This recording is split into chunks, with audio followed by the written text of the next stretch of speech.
Okay, we're reconvening the workshop, budget workshop, and Brian? Yes, sir. So we're starting back with community college, and we did the school system last time. The superintendent had a graduation he had to go to. So the community college is here tonight. It starts on page 128. You'll see the budget summary on page 130, where our recommendation on current expense and capital outlay. Also, we'll tell you that the request from the community college is also in here, starting on page 132. One of the things that we did in this year's budget was because some of our capital projects are behind and we didn't want to advance additional capital projects internally before we got the rest of them caught up. It was our proposal in the budget to use $600,000 of the facilities money to fund capital expenditures at the community college this time around, instead of putting additional capital projects on our plate. We want to get our capital projects caught up and let them go to work on theirs. So that's the big difference. President of Community Colleges, Dr. Loop's here to talk to you if you have any questions.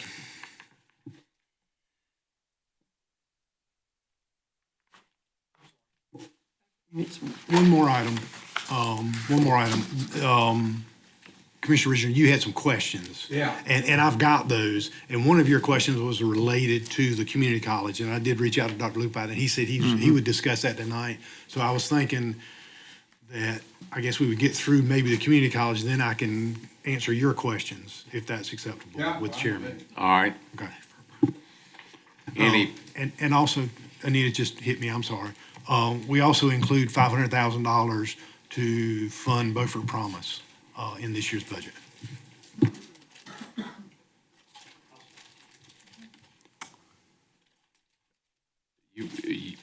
you have any comments, or you just, Other than, no, we have not changed our budget since the last time we met with you. And so we're looking at an additional uptick in capital as a result of replacing the building on advanced manufacturing at 300,000 and the chiller in the nursing building at 300,000. So that's why there's an additional 600,000 in terms of major capital items. We're having air conditioner problems each summer, and so it's not good. It's not conducive for education when it's 85 degrees. So that's where the major change in the capital comes from. Operational, I think, was the charge for insurance. Mark, am I correct? Part of it. Yeah, cost of living raise for the county employees at 3%, which is what we're anticipating to be the same as the state cost of living adjustment.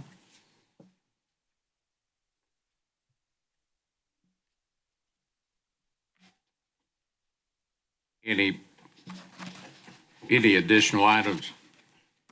Mark? I believe so, yeah. Any other roofing? We are planning to build the skill center starting this year. We're finishing. We have occupancy of the building in Aurora, and you all should have received an email. If not, you will soon, with the date for the ribbon cutting, June 9th. For the Caton Center and Aurora.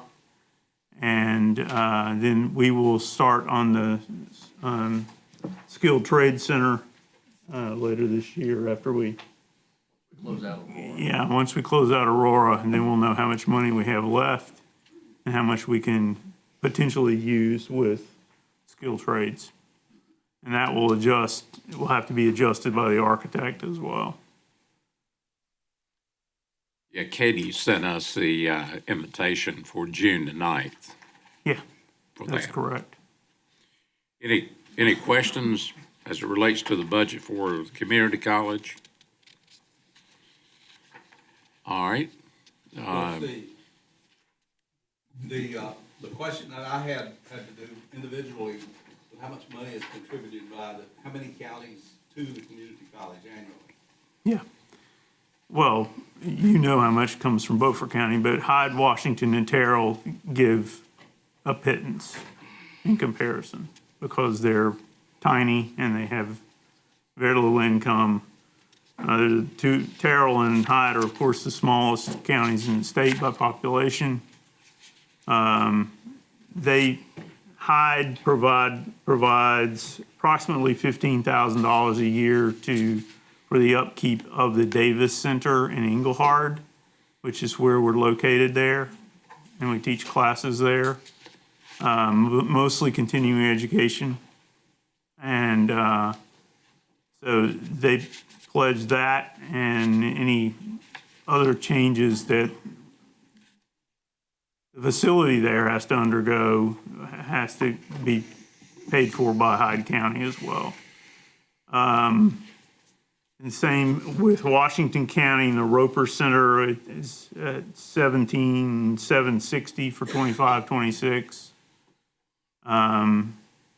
Terrell County does not have a physical plant, and so they all do provide $22,000 a year for their liaisons who work with the high schools and us, so that when we have their early college high school students coming to class, or if they're staying there and we have two-way audio video, there's somebody there to make sure that nobody's throwing spitballs and et cetera.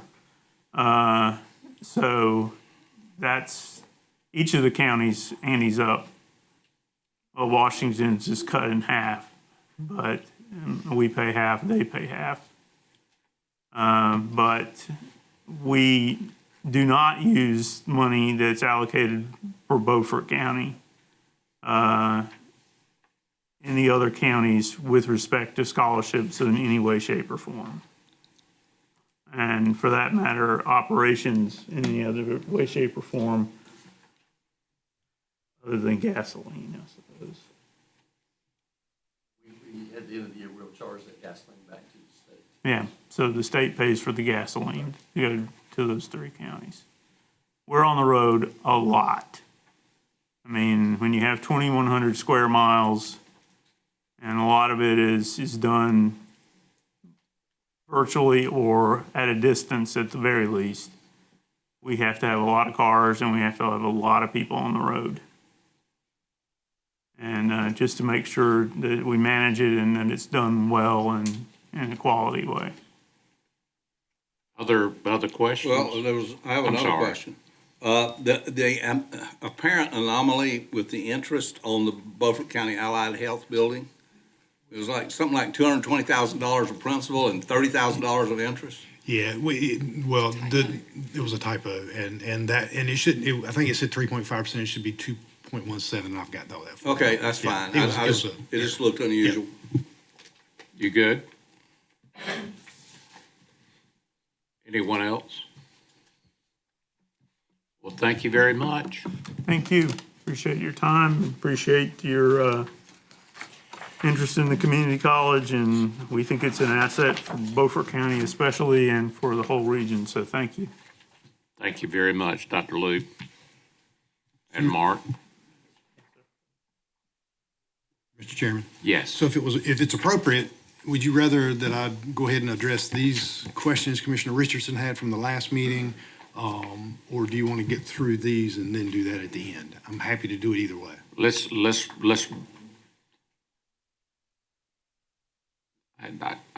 are they budget questions? They are budget questions. Okay, Yes, sir. well, that's fine. That's fine. What do you mean, are they budget questions? Why would I ask a question about what's going on in Mongolia?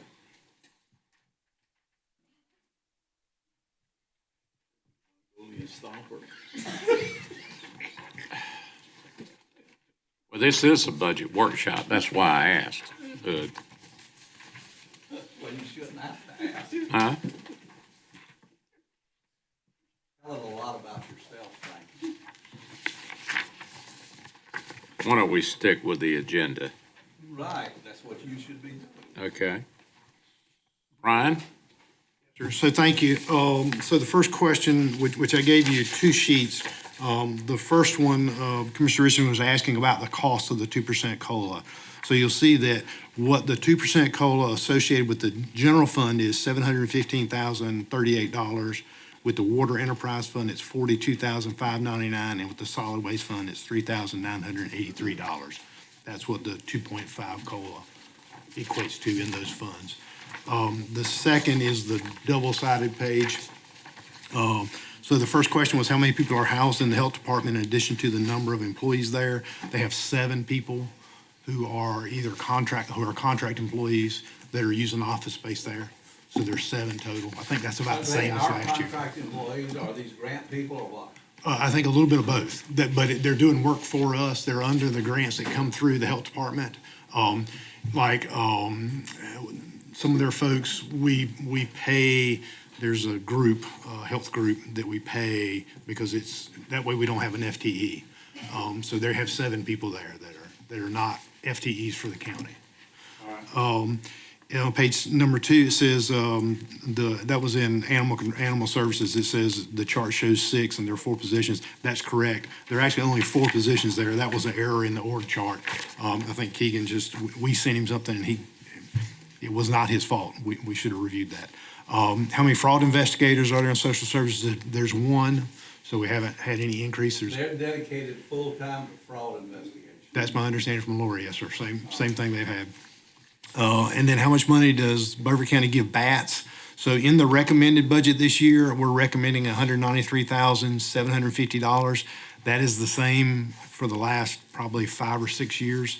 Now they do get $89,349 is projected to come from the EdTap, which is the Elderly and Disabled Transportation Assistance Program.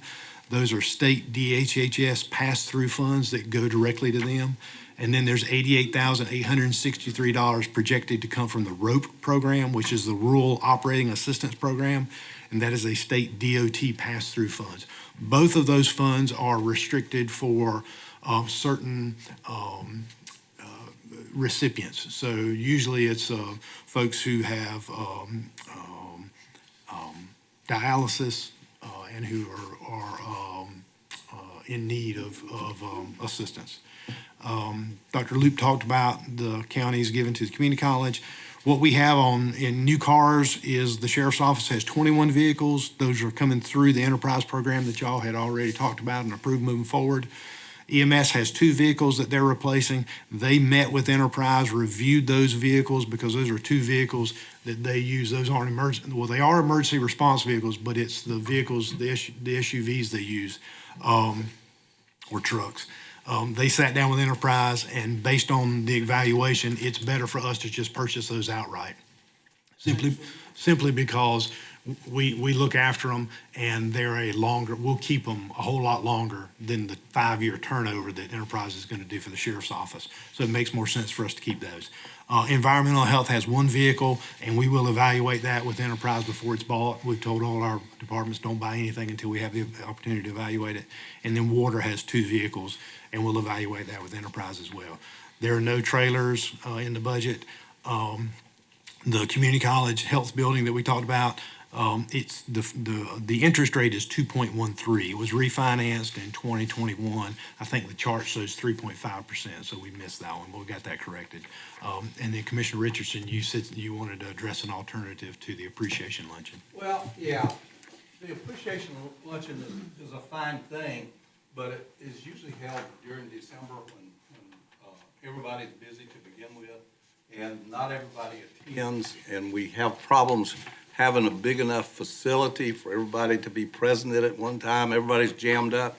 Isn't there something else we could do, like a picnic at a different time of the year or something like that, that we would just have a caterer come in and set up somewhere in a park or something that would be a lot more friendly? I have looked at other options. I'm always open to what you guys would like to do, because technically this is you guys giving the appreciation luncheon. I've looked at the possibility of attending a football game. ECU has offered us a very good price for that. We've talked about doing an outside event. The problem with that would be tents, tables, and things, believe it or not, cost a lot more to rent than the Civic Center. And we've looked at possibly doing something on a weekend. The bottom line with that is that people don't want to come without their families, and they don't want to come when they don't have to on a weekend. So I can certainly look into other options. If you guys have any ideas, I'm always happy to investigate and do research. Yes. I like the option you're doing now. It's what it is. It's an appreciation lunch. Those that think enough to come, let them come. The ones that don't want to come, if they don't come when you're doing it during the week, doggone well they're not going to come Saturday, Sunday. And, God knows where they ain't going to a football game. So those are the things. I like the way you do it. It shows that we appreciate the employees. And it's up to them if they want to come. If don't 5 people come, keep on having it. Why not have it at a different time of the year other than December? That's a rush month.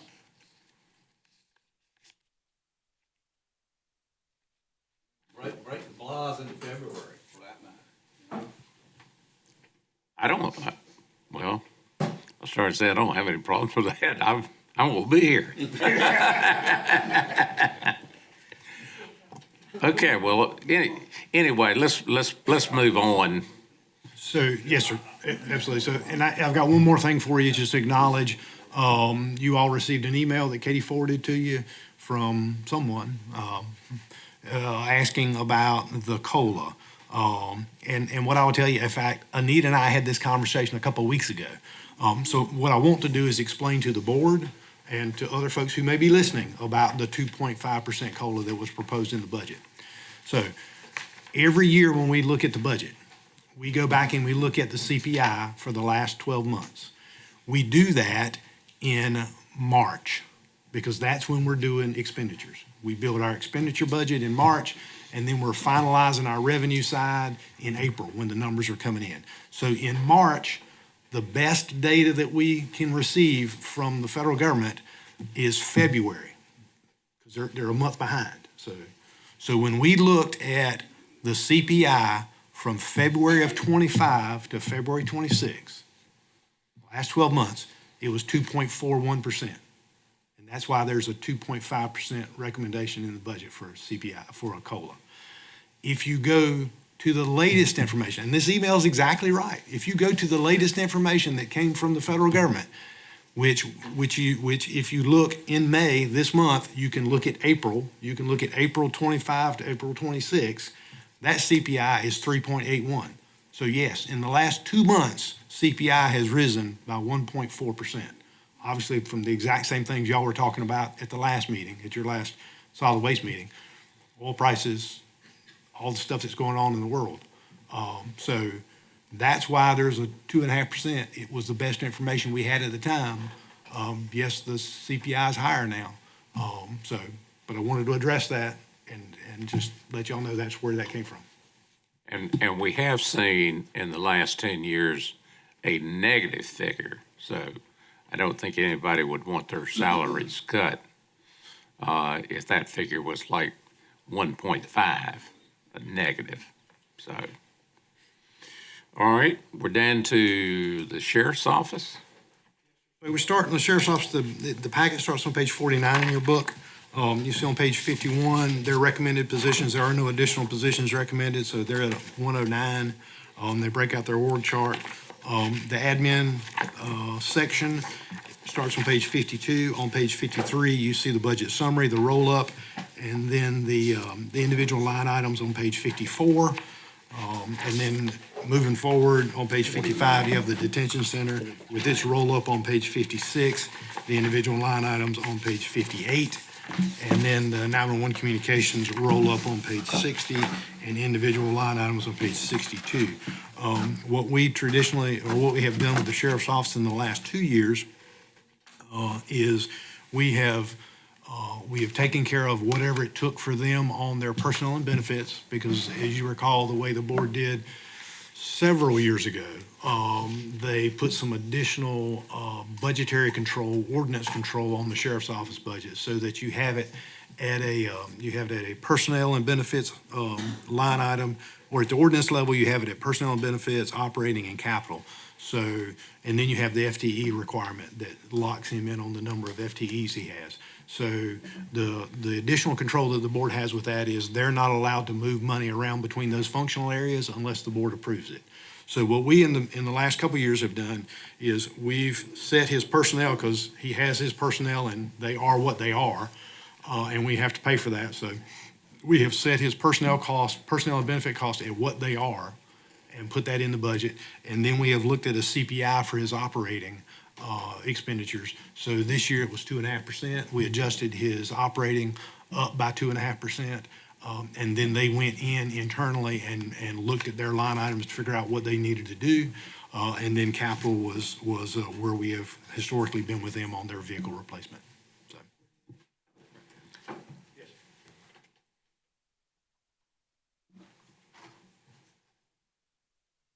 Okay. Thank you, gentlemen. Any,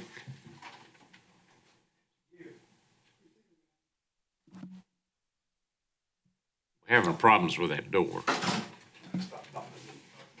He's probably looking at his Glasses. yeah, Is it, where are they? madam.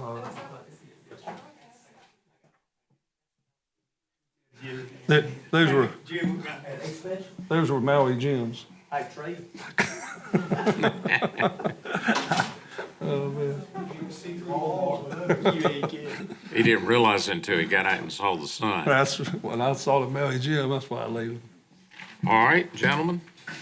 Any questions of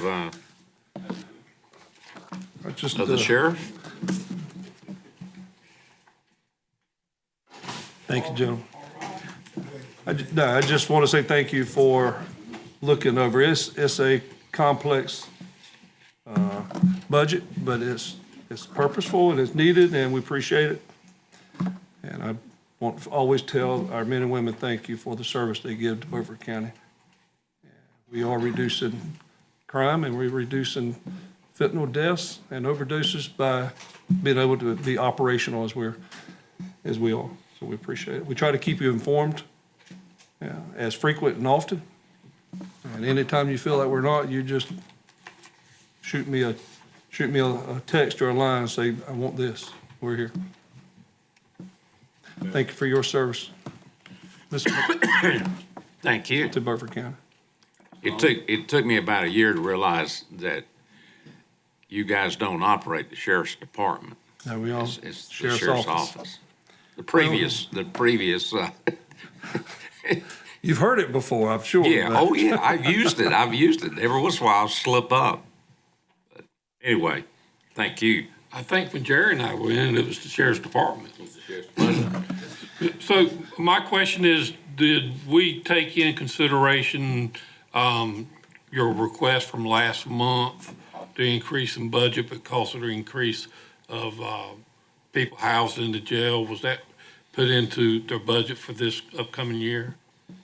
It is not. So this budget is built based on an average of 70 inmates for the meals, for the medical, and for safekeeping. So we could, if things continue as they were this past year, we can expect ourselves to be in a similar situation this time next year and doing a budget amendment for those things. I sure hope it's not $500,000. I hope it come before it get to that. I asked the chief to brief that, but Brian? Yeah, I mean, I guess from our perspective, we could take the worst case scenario, we could pack a whole bunch of money into this budget, but it really doesn't make sense. I mean, we look at a number that's generally about right, 75. If the state gets their act in order and does like they're supposed to and helps us get folks out of our center into state prison, that census will come down. So do we sock a lot of money away and maybe not use it, or do we go in and do what we think is about an average, and then if it's above it, we just have to deal with it, because you have to deal with it no matter what. And then the medical side of it is, the medical side is what the medical side is. And unfortunately, we're doing everything we can, but people who end up in the detention center, unfortunately, are not always the healthiest people. And once they walk in the door, you are their custodian. and you pay for their bills. Now, if they have health insurance, we certainly try to do that, but if they have Medicaid, it stops once they walk in the door. Now, y'all have heard that as well. Association, NACO has worked on that for years, trying to get the federal government to fix that. And I think there's maybe some conversation tomorrow at the seminar about health on that, because I saw that on the agenda. So maybe there'll be some something waiver, the 70 something waiver, 704 waiver. But maybe that'll help if they can get that through. But you know, you're one heart attack away from a bunch of money. You're one stroke away from a bunch of money. I mean, I've seen it happen, unfortunately. Now, we put as many safeguards as we can in place. We've got a catastrophic medical plan in place that helps us if something like that happens, but it's a $50,000 deductible. So we try to protect it, but it's just the nature of the beast. What we did is went in and put in some internal controls also so that we can come update you quarterly on how those budget lines are looking and how they are decreasing, so you can have some forewarning on it instead of us just coming like we had to all at one time. We saw I your think. face last time. We saw your reaction. I understand what you're having to go through, but it just didn't happen yesterday. This was something that I thought, and you said you saw it in my face, this was something that I thought you should have had us know it was coming or gave us a quarter like the manager said. But just to walk in one time and ask for $600,000, that's a lot of money to ask for.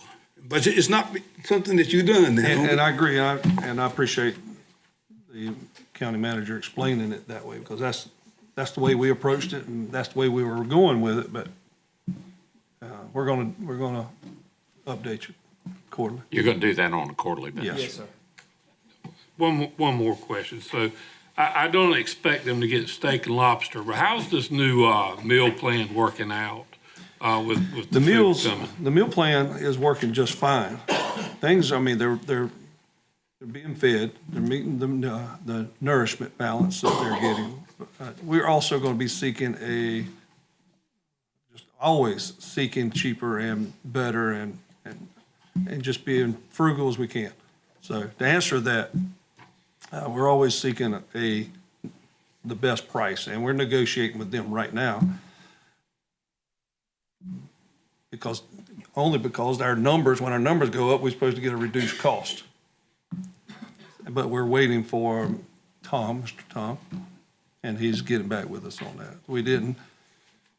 I just don't have you an answer to say what we're gonna do, but we're always searching for a more frugal way of spending that money.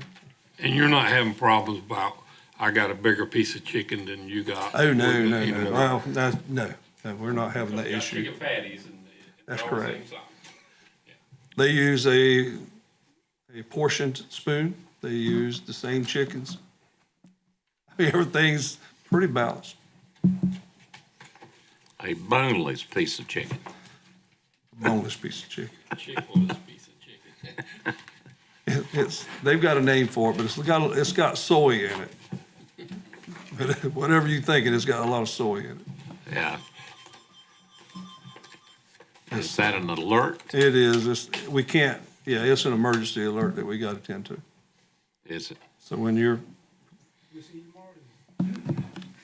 Chairman, If it's at Pike Road, go. and that's actually activated for the 911 console, so we didn't do that. Victoria, she's the one that set it off back She there, set it didn't off she? for us, didn't she? Can you set it off at home? When you're at home, can you set it off? She could. Yeah, she sets all alerts off, her and her staff. I got you. I got you. Anyone else have a question of the sheriff? All right. Well, thank you very much. We're grateful. Have a Thank nice y'all. evening. Thank y'all. Yes, sir. Thank you.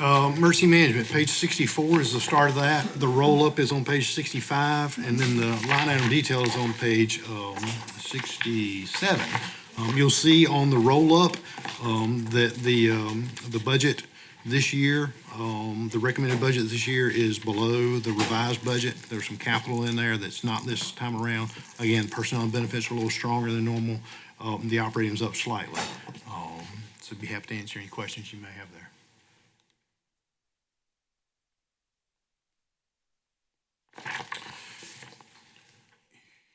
I guess hearing none, we'll move on to page 68, which is EMS. You'll see the roll-up on page 69, the individual on page 72, the individual line items. You'll recall that obviously this budget is up, and that is because you are assuming the EMS services in Chocowinity. We're putting more staff on board for that. That is on go to begin July 1. Everything's in play. We're confident that there will be no hiccups there. Staff is working already through that. So that's why those numbers are up. Also, remember that you will be drawing that tax, there's an EMS tax that was over there, the EMS Service District. That will no longer go to Chocowinity. It used to go to Chocowinity, and it was through the restricted funds. So that's also why your budget this year is up a little bit, because normally those restricted funds would have gone directly to Chocowinity, so they wouldn't have shown up in your general fund budget. They are now coming to the county because the county is providing that service, so that causes your general fund to go up. It's not more tax dollars coming in. They're the same tax dollars, but instead of going to Chocowinity, they're coming to the county to provide the service. So I'm happy to answer any questions you may have related to EMS. Anyone have a question? I understand what you're saying about Chocowinity, and that starts July 1st, and you started doing the hiring process already. Yes, sir. And this is a little offbeat, but you keep hearing on the streets that the same thing that's gonna happen with the city of Washington. Is y'all had any conversation with them about taking over their EMS service? Yeah, so let's have that discussion. So we've had, so as you know, there's a lot of conversation going on at the city of Washington about what can they do to cut rates and do whatever they're doing, trying to drive their budget down. We have had some preliminary discussions and y'all are aware of those. I've had some conversations directly with the interim city manager at the time and a couple of the council members. The new city manager and I have had some conversations about some different things. They are currently putting together a proposal to talk to the sheriff about 911, whether there may be some transfer of 911 services with some payment for that as well. There has been some discussion about EMS. I think John's looking at that. I don't know where that might go. What we have said to them is, we can't do that this year. They need, the board has said we're interested in looking at that, and we're willing to continue those conversations, and we are continuing those conversations. But for us, what we've asked John to say, hang on for one more year. Let us get Chocowinity under our belt, and then if you guys want to move out of that realm, then we'll talk about it next year. But we don't need to be taking on Chocowinity with 8 or 9 new folks and Washington at the same time. So those conversations are continuing, but John recognizes that and said, understand, so. The other thing, when you're having that conversation, I want you to, and this is for the public that's listening. The rumor on the street is that the taxes is gonna go down. But that money, I want them to know that money, that 5% or that 3%, whatever they're paying for EMS tax or whatever they pay, is coming to where EMS service is rendered. Am I correct? Right. So in general, again, let's go back to the basics for everybody who may be listening to that. The way we provide EMS services is there are service district taxes that go for that. We do that for EMS and we do that for fire. So you'll see that on your tax bill. You'll see general fund, you'll see Beaufort County tax, general fund, you'll see whatever EMS district you're in, you'll see a tax on that. Whatever fire district you're in, you'll see a tax for that. And if you're in a municipality, you'll see the municipal tax as well. So in the city of Washington, the city of Washington pays for their fire and their EMS through their general fund tax rate. There is not a special tax district covering the city of Washington. And of course, I won't be here next year to talk to y'all about that, so I'm gonna go ahead and tell you. And we've talked about this internally, all right, let me back up. So in Belhaven, right now, July 1, at our June 1 meeting, you'll have a public hearing because Belhaven was one of the municipalities that was paying us the 5 cent directly instead of us collecting it. So we went through that process. We did it with Pantiga. We did it with Bass several years ago. Now y'all voted to say, okay, if after your public hearing, you will allow, you will annex the area inside Belhaven into that special service district. And essentially, what should happen is we will lay the 5 cent service district tax on the people who live in Belhaven, And theoretically, the town of Bellhaven will reduce their general fund tax rate by 5 cents because they were paying us 5 cents, right? So that's the give and take. The reason I remind you of that is if in the future you pick up the city of Washington, then to your point, Commissioner Booth, you've got to fund that some way. So does it make sense then to go in and do another annexation and expand a tax district? Or does it make more sense, which I think it does, I won't be here to walk through that, but I think it makes more sense at that time, if you acquire that Washington, I think then what you do is you say, let's raise the county general fund tax rate by 5 cents. And let's take all the EMS tax rates to 0, right? Because the reason I say that is when you have a EMS tax district, you have to, by law, you are supposed to spend that money, that tax money that you receive in that district. So we have to make sure that the money we're shuffling around and staying in the right place. When you've got a bunch of stuff in a big county, it makes sense to me, it may not make sense to you, but that's for y'all to debate, that you would increase your general fund tax rate by 5 cents, but it's not going to be a tax increase because you're going to take the EMS tax rate that people in the county are already paying, and you're going to take that to 0. So it's a wash.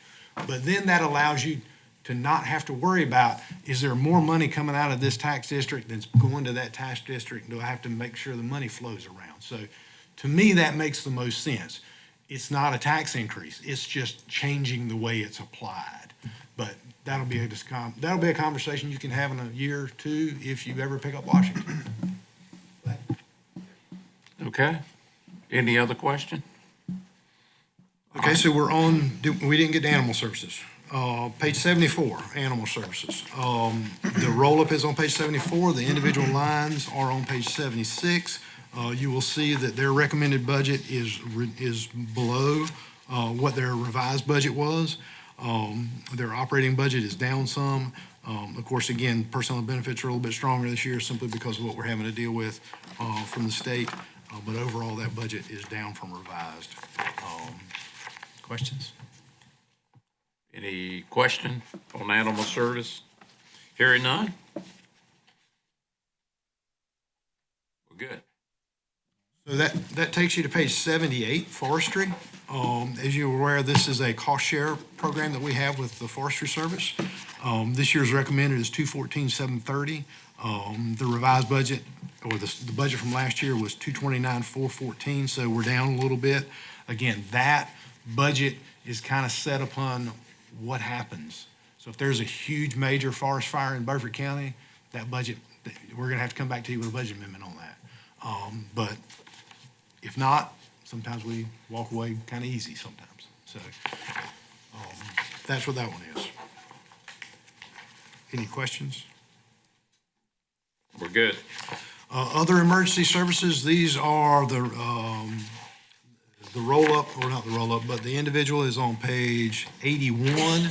That's where you fund, and it's the same amount as you did the prior year, the volunteer fire department safety house that goes around to teach fire safety. The professional services medical, $56,000, and the dive team appropriation is the same. You upped that a couple of years ago to give them some additional money. The medical services is the death investigation, the ME cases. You're required by law to pay for the ME cases, and again, those just depend. If they have unattended deaths that are not with physicians, then there's an ME case, and the county is responsible for taking care of those. So,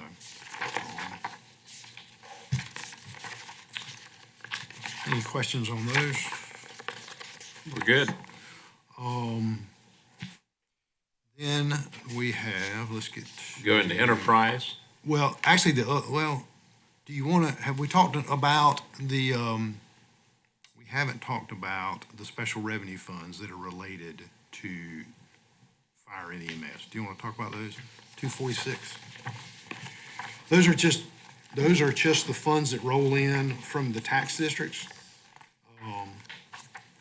If you look on page 246 of special revenue funds, you'll see where you have the 911 on 247, the 911 revenues, You'll see the revenues for seed funds, those are unauthorized substance tax, where the state, if they catch somebody with drugs, they tax them for the drugs.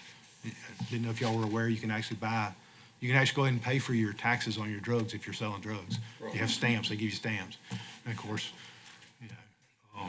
but it's a great way from the state to get people, because then they say, we busted you a bunch of cocaine, but you didn't pay taxes on it, so we're gonna get you for taxes as well.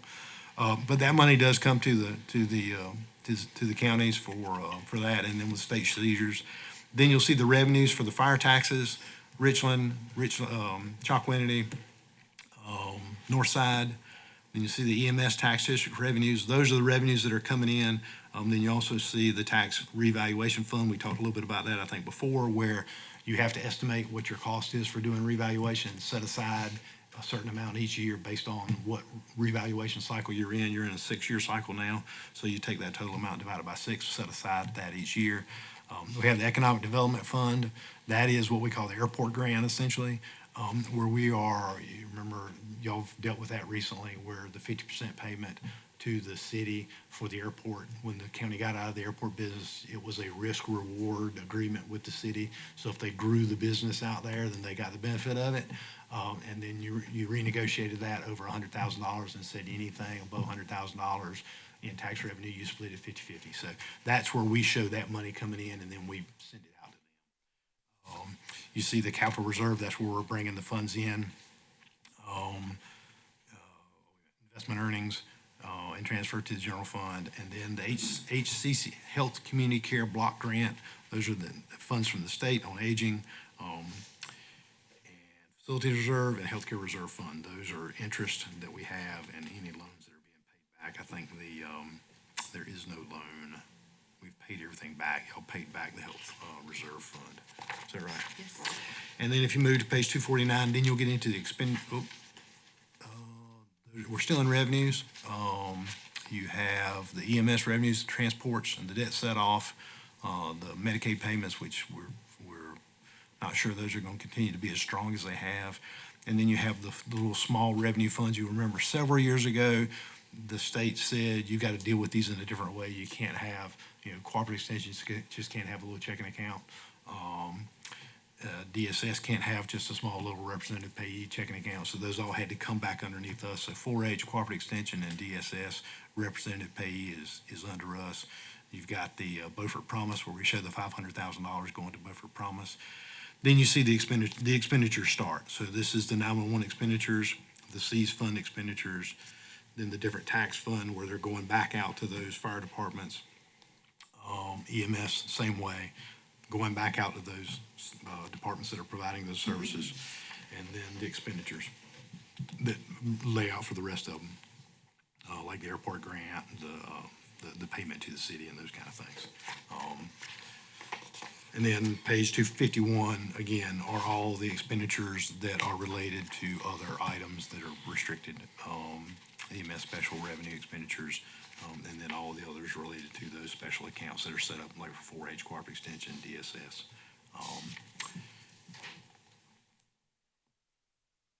Questions there? We can go to page 252, which are the internal service funds. So this year, as you recall, for several years now, we have set aside money into the workers' compensation fund to build that fund up, and we took a higher deductible on our workers' compensation. That's worked out really well for us, knock on wood.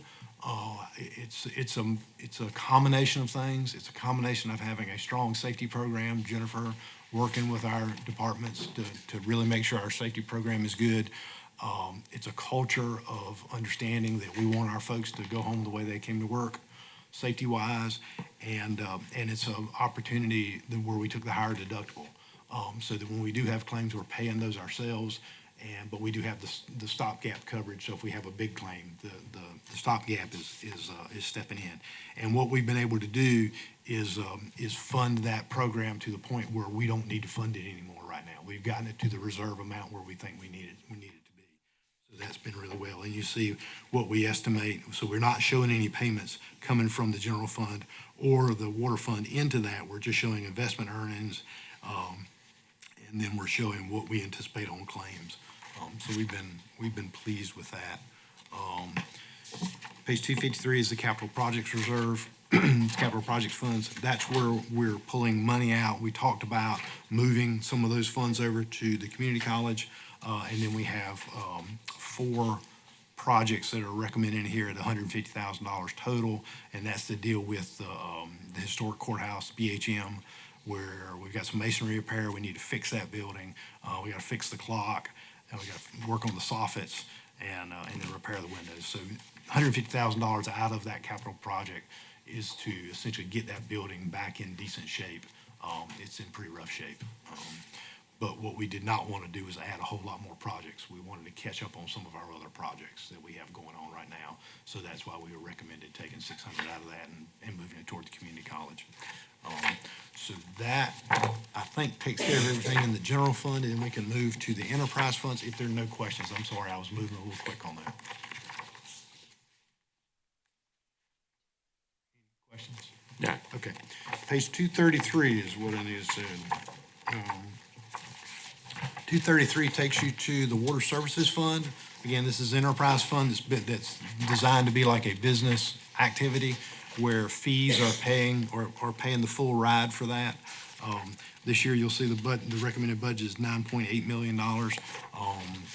You'll see the roll-up on page 235. The individual starts on 237 and runs through 239. We are not recommending an increase in water rates this year. They will stay flat.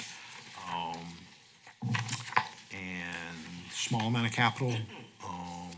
But overall, the overall budget is down. The revised budget was at 9.9. We're at 9.8. Have to answer any questions regarding that. We are setting $100,000 in contingency aside.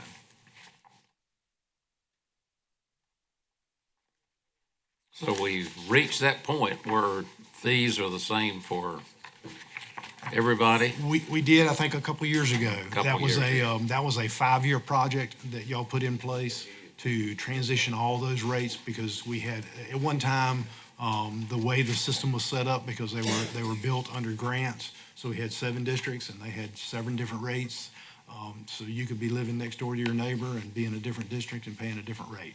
So we worked with, Bob Jessup and his group came in and helped us with the legal structure that we had to do to consolidate that. Because we also used to get, and I know it used to drive the chairman crazy, because we would always get a finding in our audit, or they would ding us on the audit about our different districts, because we would be essentially looking at that as overall, we had plenty of funds to pay for it all, but some of our districts weren't as strong as the others, and they would always ding us on that. So the legal framework that Bob Jessup put in place with Sanford Holzhauser allowed us to, although they are still freestanding districts for the loan and all the stuff related to that, and y'all are still the board members of every one of those districts when there are items that come about related to that, they are seen now from the auditors as one fund, and we got all the rates the same, and they look at it as overall as one fund, so the strength is there. You want to go into the solid waste? I feel like we've already been over the solid waste. So yeah, on page 241 is the roll-up, and then on page 243, 244, you have the individual line items. But the solid waste, yes, y'all have talked a lot about that recently. The recommended budget is at 5.037. It's up a little bit. We're recommending a $4 increase, so we're now at 200 per livable structure. And that's to pay for additional disposal cost. I mean, it costs more money to throw away trash, and everything, and y'all know, everything nowadays, we've become a throwaway society. We just throw everything away. It's unfortunately, it's designed that way. Nothing's built to last anymore, unfortunately. But those costs have gone up, so we're keeping pace with that, because this is an enterprise fund and it's supposed to pay for itself. So that's what it does. But you got some, we'll go back and we'll see what the economy looks like, or y'all will see what the economy looks like next year. And see how Oh, things it's shake out. 45 days. Sir? 45 days. 45 yes, sir. days. Okay. I mean, diesel price is going to come from 5.11 down to 3 something. I hope they do. Be able to rebid it. On this enforcement officer, is that a part-time position or full-time? That's full-time position. Full-time. Yes, sir, y'all did that. Y'all did that last, or in the middle of the year, y'all did that. And he has his work cut out for him. Yes, he does. He is wide open. Are we allowed to call him on his cell phone number directly? I'd like to know who he is. Here, he was here at one of y'all's meetings. Yeah, you didn't know it, I mean, a lot of folks come here. Well, I mean, I see stuff all the time. For example, I take a picture and send it to Brian if it's related to DOT. I don't know why Brian doesn't just go ahead and give me the person and tell me to send it directly, but he gets it done. He gets it done. You gotta The give him guard- something. the guardrail, Brian, they were down there the next day and they put red ribbon on it. I yelled at him. Yeah. No, They put red ribbon on it. I guess they do that with a contractor, They do, yes, sir. with a Yes, contractor. sir. So they mark it and they come in. But that one appeared to be hit by a piece of farm equipment. There was no tracks that I could see. Big old farm equipment sometimes has Oh, yeah, difficulty getting down the road. and this time of the year, these guardrails, who did that? Jim Hunt? What? Put guardrails everywhere. Well, it's Bass Night. Bass Night on Highway 99 and Yeah. everywhere. But, That he had a fear of running in the canal. well, I can understand that. I believe I'd rather hit a guardrail than end up in the canal. him and Jimmy Hodges and Belhaven were real good friends, so I think that's why we got some on 99. Anything else? So our next step is Thursday night, and that's with outside agencies and service expansions. And as you recall, with those, if they are agencies that you currently fund, and they're asking for additional appropriations, then they'll come and make a presentation to you. Or if they are new agencies, new outside agencies that are requesting funding, they'll come and make a presentation to you. Same with our internal departments. Internal departments will go first if they have a program that they're trying to push forward for you to look at. They'll come and present on that as well. I will tell you that Chris told me they wanted to pull the community paramedic program, so you will not see that one on Thursday. But that's your next one. And then once you get done with that one, Tuesday, so a week from tonight is the big night, is to sit down for y'all to say where it all comes down to. That's the, I need a new request. What you have there are the supporting documents that show the participation for the agencies and their financial information. We didn't want to have them as public documents here because there's sensitive information there. But that, yes, that is for you. Okay, well, we will recess until Thursday night, May the 21st at 5 o'clock. Good evening.